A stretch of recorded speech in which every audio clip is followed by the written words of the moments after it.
ದೇವಸ್ಥಾನ ಜಾತ್ರಾ ಮಹೋತ್ಸವ ಆದ ನಂತರ ತಿಂತಿಣಿ ಗ್ರಾಮದಲ್ಲಿ ಭಾಳಷ್ಟು ಡಸ್ಟ್ ಅಲರ್ಜಿ, ಪ್ಲಾಸ್ಟಿಕ್ಕು, ಕಾಗದ, ಇಲ್ಲೆಂದರಲ್ಲಿ ಕಸ ಗಲೀಜೆಲ್ಲ ಹಾಕಿರ್ತಾರೆ.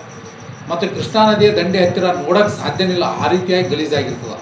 ಎಲ್ಲ ಬಟ್ಟೆಗಳು ಬಿಸಾಕಿ, ಪ್ಲಾಸ್ಟಿಕ್ಕು, ಗಾಜು, ಫೋಟೋಗಳು ಎಲ್ಲ ಹಾಕಿ ಅದು ನೋಡೋದಂಥ ಪರಿಸ್ಥಿತಿ ಆಗಿದೆ. ಆ ಕೃಷ್ಣಾ ನದಿಯ ಹತ್ತಿರ ನೀರು ಮಲಿತಗೊಂಡಿದೆ, ಎಲ್ಲ ಕಂಪ್ಲೀಟಾಗಿ ಕಲುಷಿತಗೊಂಡಿದೆ.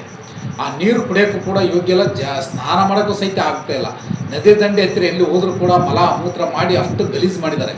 ಮತ್ತು ಗ್ರಾಮದಲ್ಲಿ ಅಂಗಡಿಕಾರರು ಎಲ್ಲೆಂದರಲ್ಲಿ ಪ್ಲಾಸ್ಟಿಕ್ಕು ಅವೆಲ್ಲ ಬಿಸಾಕಿ ಹೋಗಿಬಿಡ್ತಾರೆ. ಇದರಿಂದಾಗಿ ಏನಾಗ್ತದೆ, ತಿಂತಿಣಿ ಗ್ರಾಮಸ್ಥರಿಗೆ ಇದರಿಂದ ಸಾಂಕ್ರಾಮಿಕ ರೋಗ ಬರ್ತಾ. ಅದೇ ರೀತಿಯಾಗಿ ಕೃಷ್ಣ ಇದೆಲ್ಲ ಚರಂಡಿ ನೀರು ಎಲ್ಲ ಇಡೀ ನೀರೆಲ್ಲ ಕೃಷ್ಣಾ ನದಿಗೆ ಹೋಗಿ ಸೇರಿಕೊಳ್ತವೆ. ಇದು ನೋಡಬಾರ್ದಂಥ ಪರಿಸ್ಥಿತಿ ಆಗಿದೆ. ಆನಂತರ ಕುಡಿಯೋ ನೀರು ಸರಬರಾಜು ಆಗಬೇಕಾದ್ರೆ ಎಲ್ಲ ಗಲೀಜಾಗಿರ್ತಕ್ಕಂಥ ನೀರೇ ತಿಂತಿಣಿ ಗ್ರಾಮಕ್ಕೆ ಸರಬರಾಜು ಆಗ್ತಾ. ಅದಕ್ಕಾಗಿ ದಯಮಾಡಿ ಈ ಸ್ವಚ್ಛತಾ ಕಾರ್ಯವನ್ನು ನಾವು ಈ ಒಂದು ತಾಲೂಕು ಆಡಳಿತ ವತಿಯಿಂದ ಸ್ವಚ್ಛತೆ ಕಾರ್ಯವನ್ನು ಮಾಡಬೇಕಾಗಿ ವಿನಂತಿ ಮಾಡ್ತಾ ಇದ್ದೀವಿ. ಶ್ರೀ ಜಗದ್ಗುರು ಮೌನೇಶ್ವರ ದೇವಸ್ಥಾನ ವತಿಯಿಂದ ಕೂಡ ನದಿ ದಂಡೆ ಹತ್ತಿರ ಬಟ್ಟೆ, ಪ್ಲಾಸ್ಟಿಕ್ಕು, ಗಾಜುಗಳು, ಫೋಟೋಗಳು ಅವೆಲ್ಲ ತೆಗೆದು ಹಾಕ್ತಕ್ಕಂಥ ಕೆಲಸಗಳು ಮಾಡಬೇಕು.